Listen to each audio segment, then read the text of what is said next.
All right, so let's get back into it. So the exam is Friday, 2 o'clock. It'll be opened up on Blackboard starting at 2 p.m.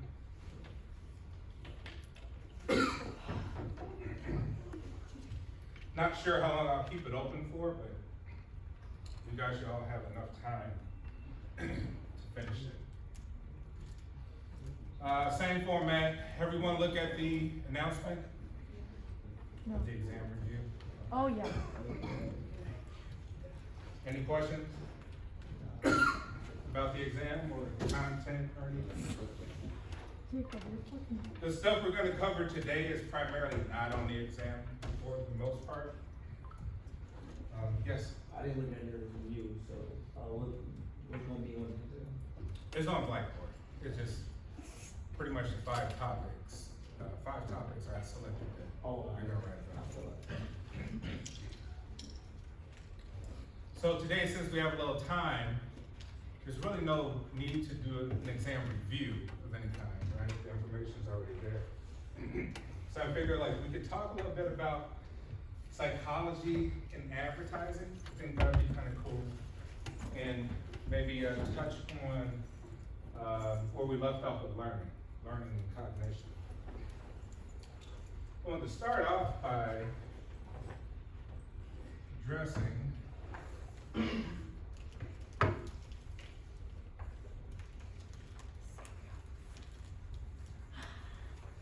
anybody familiar with this sign right here? Oh, it's the yin yang something No, like yin that? and yang. Yeah. What does yin and yang mean? I don't Dark and know. light. Yeah, Good really and good. bad. Excellent. Hey, Jacob.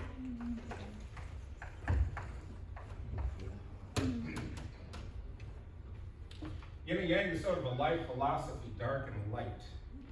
When we actually, if one part is dark, part is shaded, one part is light, where would you like to be? In the middle, In the middle. Tell me why. because you can't have too much light and you can't have too much dark, so it's, you gotta balance it out. Excellent. Word. In life is day. We're a Lutheran school, right? So we just want to touch on some concepts or ideology. We could say in the scriptures, Paul calls it this.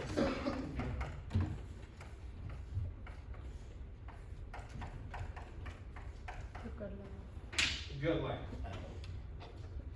So if you're thinking of what makes a good life for an individual, because we're always referencing others when we think about ourselves, right? We're always referencing what somebody else has, what they've done, what they're doing. We always reference it to us, right? It could be a motivation to be more like them or not like them. But we have to always remember that balance is key. Too much money is a bad thing, too little money is a bad thing, right? Because money can exacerbate typically your current behaviors. It doesn't change anything but exacerbate what you do now. So keep this in mind as we're learning about learning and cognition and how we're being conditioned, is to never lie too far on either side. We want to look at it from a lot of other classes who use distribution tables, bell curve. You guys familiar with bell curves? Yeah,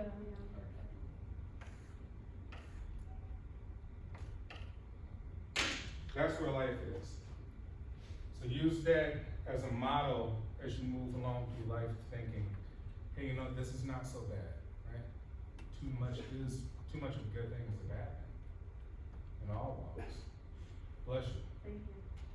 When we also reference ourselves to other people of thinking what they have, what they don't have, what they're doing, we don't typically know what people do on a day-to-day basis. We're not with them all the time. A lot of that is fictitious. So just remember, balance is key. That's what I want to get into. We also, second part is we are our habits. Someone were to come up to you and be like, hey, what do you do? You're like, I'm a student. That's what I do. That's what I do right now. This is the phase of my life that I'm a student. Why are you a student? Why do you identify yourself as a student? There's some other stuff you do in life now, but why student? Why is there such a big one?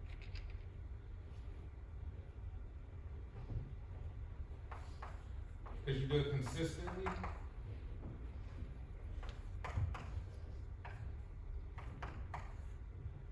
And you repeat.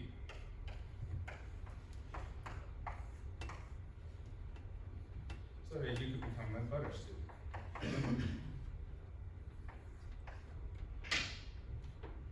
So as we're talking about learning and being conditioned, right? Conditioning, classical, operant conditioning, learning, cognition. Think of yourself. You can be anything you want to be, literally. Well, not anything, I wouldn't go that far. But you can be a lot of things. You can also, I know I talk a lot about nature versus nurture, about genetics and all these different things. But for the most part, you can change at any point in your life to do something completely different if you factor in three things, well, two things: consistency, repetition. That's how you become better at anything in life.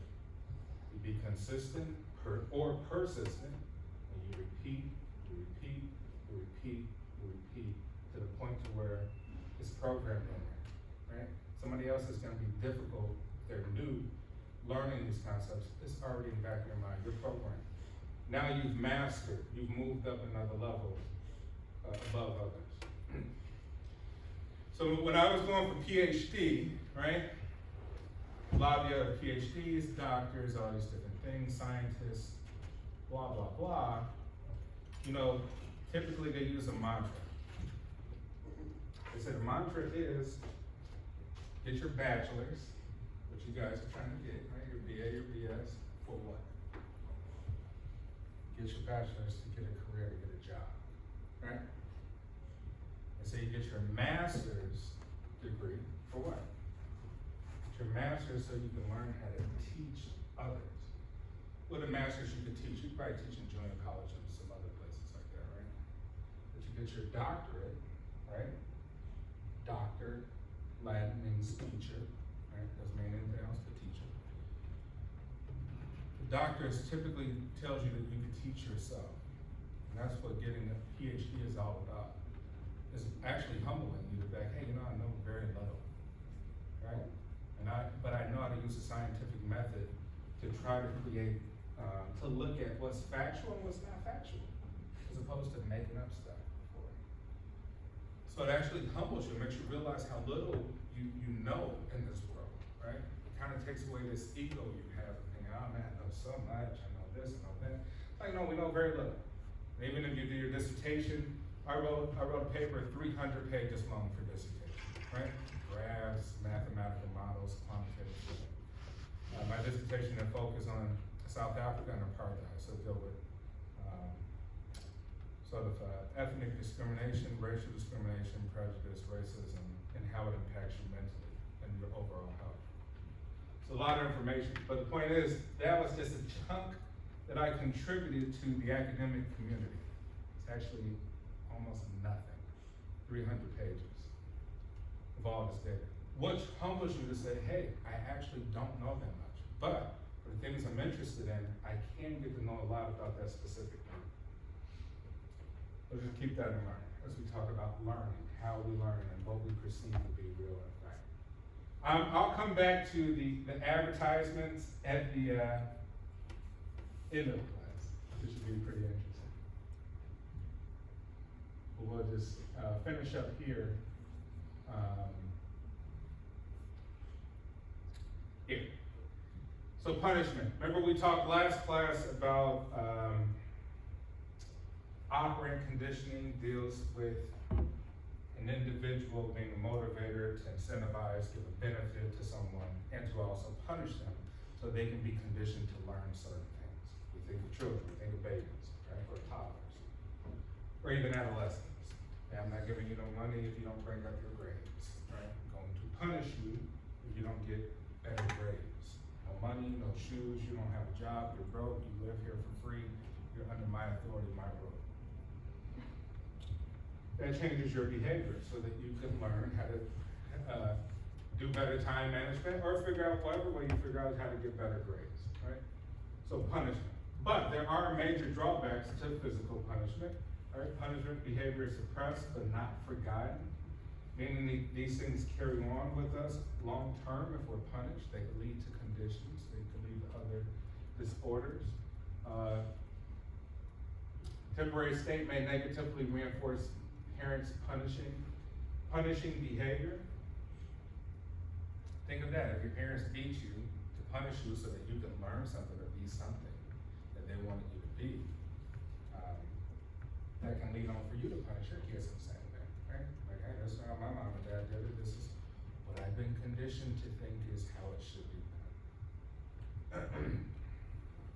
And so you think that's the correct way of going about something, which could be absolutely incorrect way of going about something. Punishment teaches discrimination among situations, perhaps only selectively decreasing the undesired behavior, right? Punish it because I think that is wrong. I'm forcing my beliefs on you and tell you, don't do that particular thing. But in doing so, I discriminate against that one thing. And so the child may never go to even look at that thing to understand it better. Which is, think of discrimination. Discrimination particularly has to deal with ignorance, right?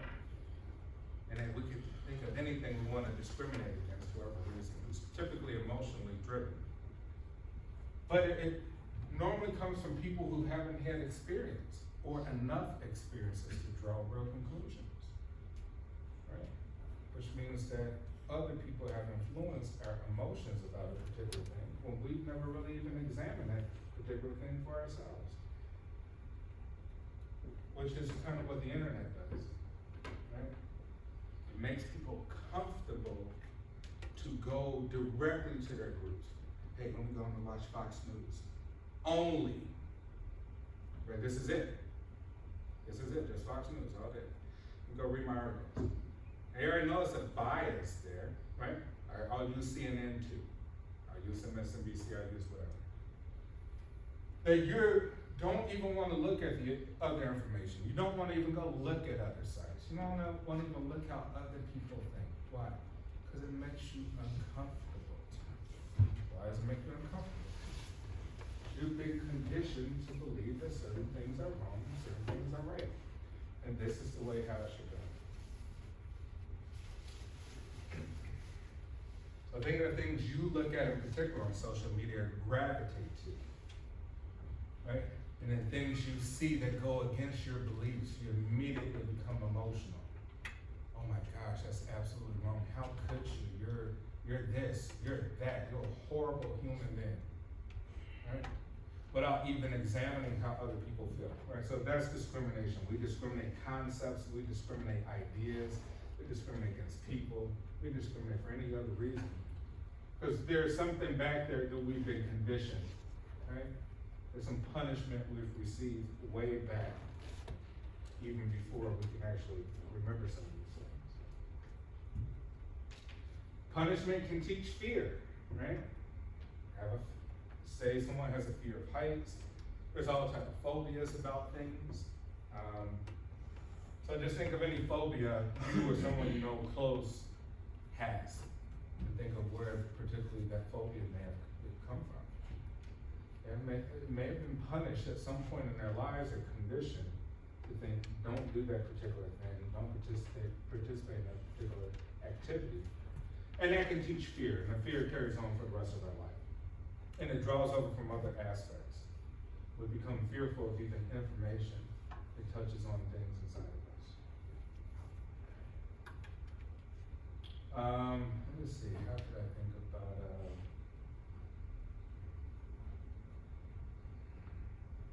so how do we all feel about Ukraine? Bad. What's that? Bad. Like, I feel bad for them. Tell me why. I don't know. It's like what you're talking about, and it's like not credible, but it's because of the things that I see on social media. Oh, so influence, social media influence of it, yes. I feel like, yeah, like say what she said. It's like I feel like if you're in Ukraine, like you could like this is like you can look at this as a terrorist threat. I mean like terrorist attack. That's what it is. Like another country coming and invading or killing people, wiping them just to take it over. so. So you feel like that can happen to us, right? Yeah, If we allow for sure. Russia to do that to Ukraine, is some Yeah, way that I can mean, change. you know, say the right circumstances, it could definitely happen to us. Okay. Yeah, so you made an association between, hey, Ukraine is suffering at this particular point, and Russia's being this aggressive. If we don't intervene and stop this, I could be impacted directly from it. Yeah. Who else? Who has some emotions about Ukraine? Or feelings about Ukraine? Yes? They were saying, I feel bad for Ukraine as well, and I want Ukraine to overcome this, obviously. I haven't really paid much attention to the situation overall, but from what I know of, like you were saying, Russia's trying to invade Ukraine and take over, basically.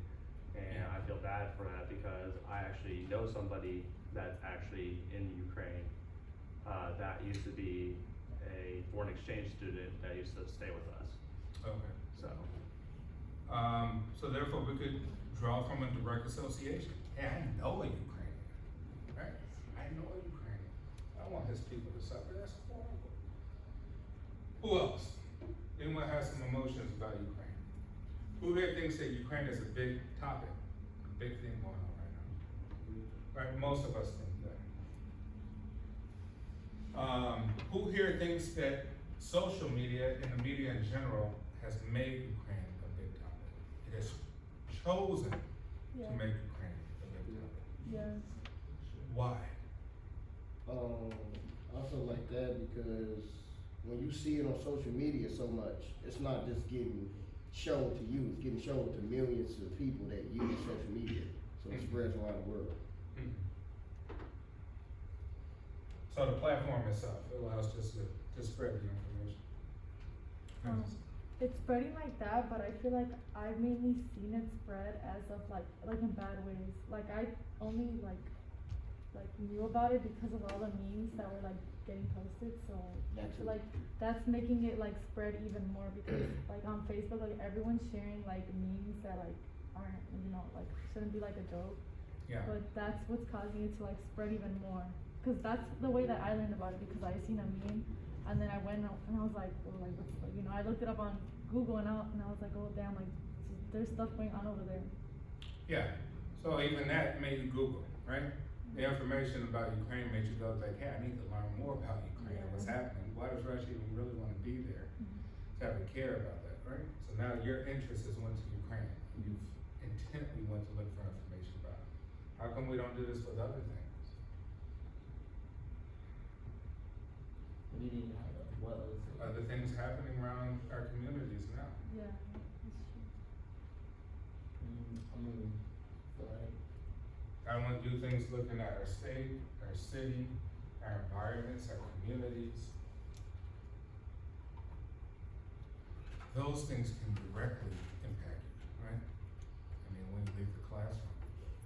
Not to say that one is better than other. Yes, go ahead. I think that's what's really frustrating sometimes is that like you'll see people kind of being selective on what they want to care about. Like for example, like yeah, it's very upsetting everything that's happening in Ukraine. Obviously, nobody would wish that for anybody. Yeah. I think it's just really frustrating how, like you said, like people kind of just don't really like why don't we have that same kind of like care and energy for other situations and Yeah. like things because it's like even like I see constantly how people never really talk about anything else that's going on in any other countries, like specifically really like the Middle East or like, you know, Asian countries. Yeah. And I think that's what's really frustrating a lot of the times because like you'll see this outrage for every for like a European country or like something like going on now, and obviously yes, it is terrible. But it's just like it's really frustrating that like in our own communities and other countries we don't really care as much. Like we're really selective. Absolutely. And we talked about this before too, right? Which is, we talked about last class. You can say crowd psychology. Or even use terms like social proofing. Right?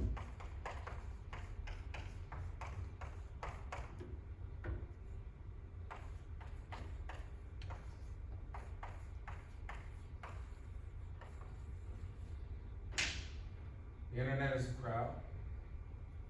The internet shows society, it gives us viewpoints. But guess what? We go on there and they say, this is the most important thing right now. For anyone to object and go averse against that, they'll be ostracized, right? We don't like to be ostracized. We want to be with the group. We don't want to cause friction. We want to have pleasure, not pain, right?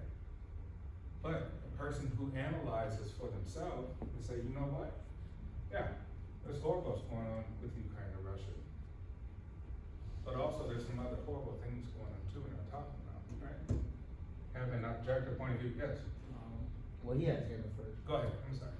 I was just saying, like, I think a lot of people think this is like more important than maybe like other things that happened beforehand or are still ongoing because of like the threat of like the nuclear warfare that can happen and they There can we kill go. like millions of people. There we go. Punishment. I think it's like a threat to like everyone Fear. around the world. So there's fear to say what? Which has been said a trillion times over.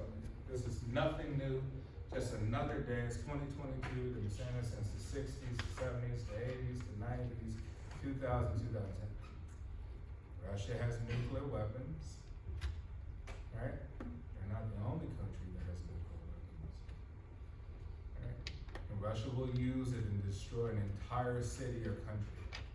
Therefore, you think, oh, I don't want Russia to do that because they might blow up Chicago with a nuclear bomb. You probably will never see it in your lifetime. Ever. A nuclear bomb being used. Because it's not the old days when only 2 countries had a nuclear bomb. Several countries have nuclear weapons, right? But that's always promoted. Always. Nuclear warfare. I don't want them to blow up Chicago. Like what? I don't want it to be a world war from an invasion of a country. Like what? People are invading all the time. People are starting all types of things all the time. There's several different conflicts going on right now.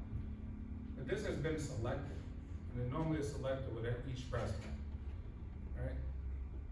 Each president is going to be a new one. This is Biden's thing. But this is also, that's a whole other political, psychological kind of warfare question. But go ahead. Forgot what I was gonna say. Oh yeah, how you said like it's been going on. Like most people don't even know that like the war started like in 2014. They had Russia. They had started this invasion of this other. It was like it was part of Ukraine too. It was called like the Crimean like Peninsula or something. Yeah. I mean, That's when like originally started the war. yes. This is not as difficult to understand as other conflicts. Ukraine used to be part of Russia, Right. right? We understand that. It kind of simplifies a lot of the issues behind it. It's not like Russia's invaded France or Germany or something like that. Not to take away from it, but just to give you, have some objective thought by what the media is pushing you to say, I have to have emotions about this. I have to have feelings about this. I have to do that even more so than what's actually directly impacting me right now in my own communities. There's an old saying, I forget one of the psychologists, he said, but a person cares more about their toothache than 150,000 people that just died in an earthquake. And that's the truth. Right? So just have some objective thought. So yeah, nuclear war, fear, we talked about punishment. Nuclear war, they're always gonna promote that. In World War III, always gonna promote that, right? Always, they'll always be talked about. Why? That's to get you to read more articles and talk about it more. Even though your own community, your own city is going to shambles. Okay, back to this. Physical punishment may increase aggression by modeling violence as a way to cope with problems. Do we see that? Do we see that here, or do we see it in the United States? Physical punishment may increase aggression by modeling violence as a way to cope with problems. Do we know people who model violence to solve their problems? Right. I know people, I know several people. Several people who speak the language of violence. That's the way they communicate. Those are learned behaviors. Learned behaviors. It's already been modeled. It's modeled, right? Applications of the operant conditioning at school, right? Electronic technologies and adaptive learning software used in teaching and learning have helped realize Skinner's goal of individually paced, customized instruction with immediate feedback. So now we have the immediate feedback of Blackboard. We have immediate feedback of adaptive learning, of Zoom, of all these different platforms we have.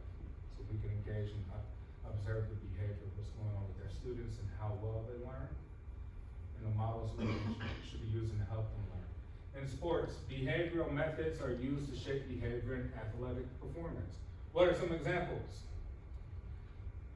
What are some examples that your coach uses to shape your and your teammates' performance? What are some things? Yeah, like is there anything he's promoting to make you guys better? What is he promoting to make you better? What methods is he using to employ this? Yeah, alright. So is there some punishment? Like, hey, run these laps, you gotta do this, you gotta do that, you didn't show up, right? This is gonna happen. Okay. So behavioral methods. Yes. Yes. Whenever like one person like messes up, everybody pays the price for it. There you go, right? There you go. You have that, the behavior of one person messes up, the whole entire team's gonna come down. Why is that effective? Well, coach just actually made his job easier, right? He made you guys the coaches. Now you go tell him or her. Now you go instruct him or her to do better. You go motivate him or her to do better. Sit back and chill. And it's very effective, right? We see that in gangs. You know what I mean? Thanks. You see that in gangs all the time. At work, rewards have been successfully used to increase productivity and skill development. There's something called title inflation. Anyone knows what that is? You ever met someone and you're like, hey, what do you do? And they're like, I am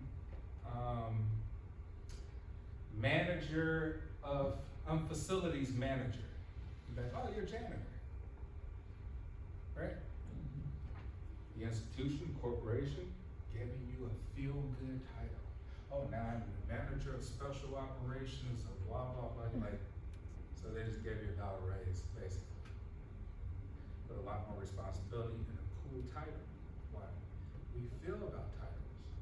CEO, vice president, executive vice president, marketing manager, right? Nursing manager, hospital manager. We can create any title we want. It doesn't matter. Because we know psychology is it makes people feel good. It makes people feel important. So think about it. When we apply for these positions, you see all these complicated titles, you're like, what? It's like you just made that up. You make that up because you know that it impacts people's perception of how they feel about themselves. I feel great about myself because of this title I have. And that will increase productivity and skill development. Just by simply giving you this masterful title, probably with very little pay raise, right? So the money don't equal the title, but the responsibility don't equal to the title. We've gotten you to produce your productivity and your skills to make us more money. So once again, psychology can be used in all, and it's not can be used, it's in every single aspect. You're talking finance, they call it behavioral economics. Why does the stock go up? Behavioral economics. Why is Elon Musk worth $100 billion more his last 3 months? Because everyone is shaped their behavior on how they feel about Tesla. They feel more secure that Tesla's a great company, they're gonna buy more stock, right? His net worth is tied to what the stock is worth. If you eliminate the Tesla stock to zero, guess what Elon Musk's net worth will be? $50 million.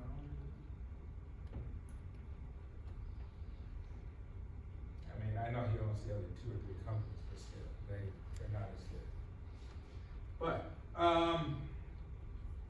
So yeah, at home, basic rules of shaping are used in parenting and to reinforce our desired behavior, such as just rearing children to be what you want them to be or how you want them to be. Reinforcing desired behaviors and extinguishing undesired behavior, right? State a realistic goal in measurable terms, which the Army uses, right? It gives you realistic goals for you to do so that you feel accomplished and now you feel more reinforced and integrated to being part of government property. Decide how, when, and where you will work towards your goal. Monitor how often you engage in desired behavior. This goes back to repetition. So just think of this, it's just reinforcement, it's repetition, repetition.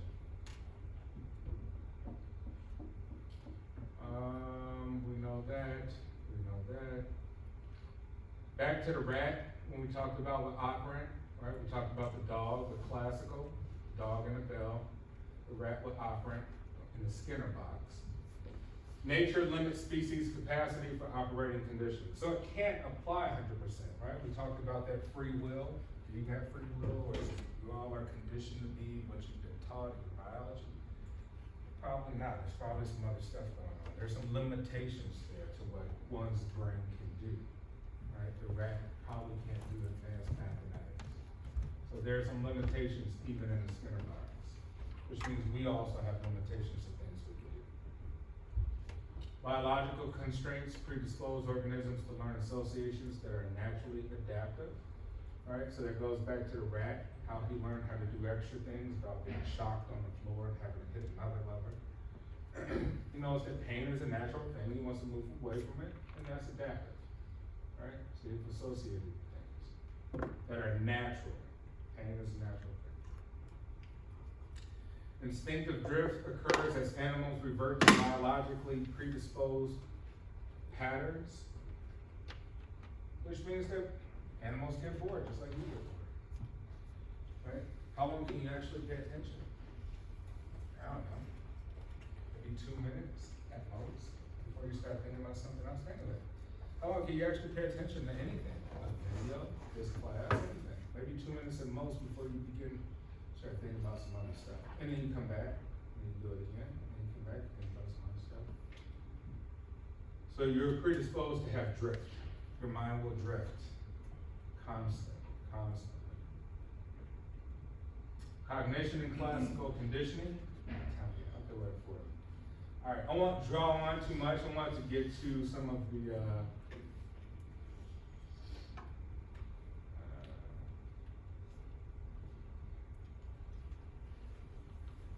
right, we'll just talk about this, some of the negative things. Antisocial effects.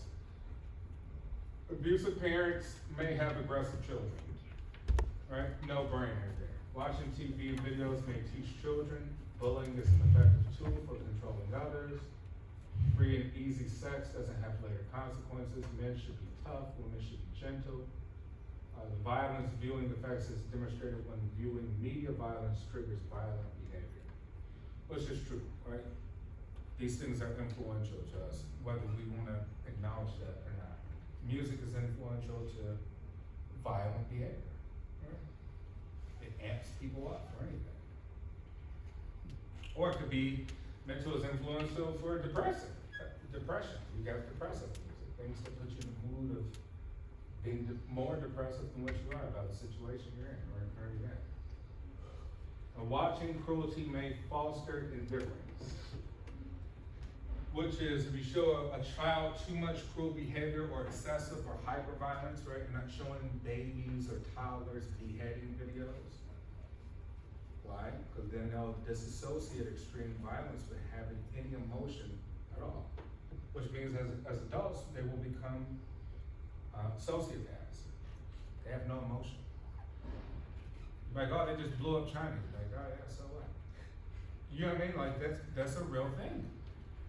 Everybody, I have no emotion to that, no tie. You know? If you show others being hurt, it has no effect. So, watching cruelty may foster indifference to things to where you don't care either way at all. You have no emotion. Which is kind of what some of the studies I did when dealing with the Mexican cartels, right? How you become desensitized to violence, right? You guys are all in Chicago, you hear about shootings and stabbings, but you don't hear about body parts showing up in a bag with 30 parts every day in front of your house. You wake up, you see somebody's head, that's hyperviolence, that's a different type of violence, which means you would probably have some real issues psychologically if that began to happen here in the United States. It happens right across the border. When you start waking up and there's beheadings everywhere as a form of violence, you're gonna be in a different mind state. You do it long enough, you'll become desensitized to it, and you may actually be the one who start beheading people too. Right? And you're creating a society of sociopaths. Watching too much cruelty. Which that in turn, which is good, like don't go online watching those type of videos. You may think they're of interest and you wanna see it, but too much actually start to desensitize you to have any kind of real emotion in people's side. All right, real quick, we'll just go, just get some ideas about advertising. Anybody buy Patagonia? No. No? No Patagonia? What are they saying in this ad right here? What are they trying to get you to do? Not buy the jacket.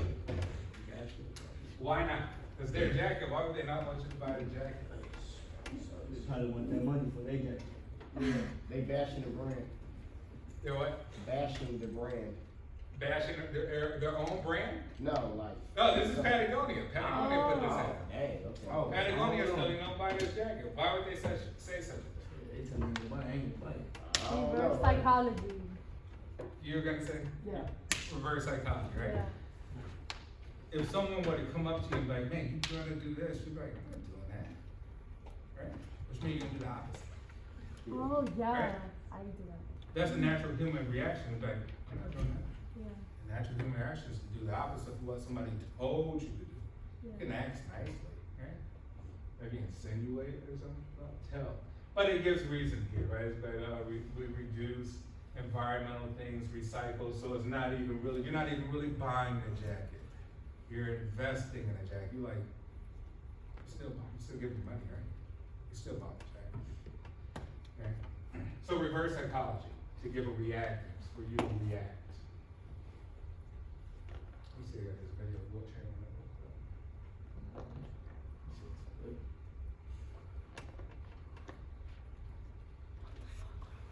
I was tightening it.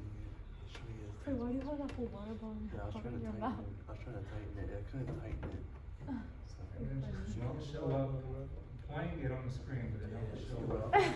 Where that?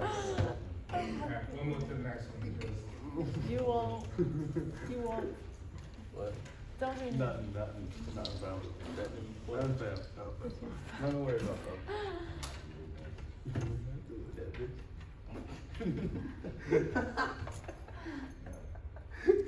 I'm so done. You could have made a little Robbie. Shut up.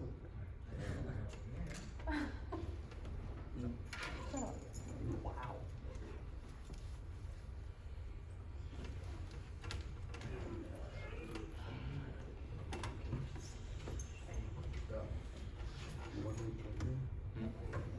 Right now, later, come on. Let me think, I had your notifications for you. Because I'm packing tomorrow. Are you leaving Friday? Have to work out. I'm leaving Friday night. See, that's, Cause I got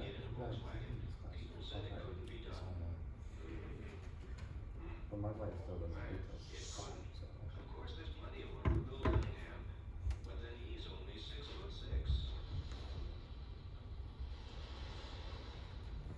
what's that about? They talked about what Chandler can get in a car. He's 7'1", but the guy who's 6'6" was. He couldn't get in a car. Anybody want to take a take on that? They give them, short people, like, I don't know. They reinforce you with the first stuff. Yeah, it's Yeah, like- he couldn't, I knew he couldn't get it in there, right? It's giving you a good look on shoulder. Yeah, Okay, that's what makes sense. there you go.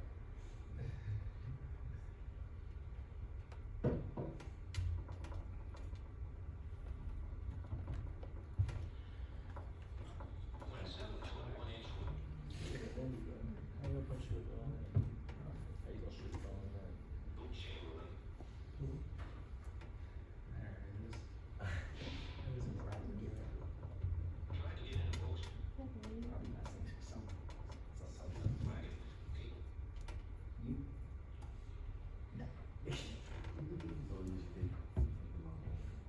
Alright, I'm not sure what's going on, but I'm not gonna hold you down.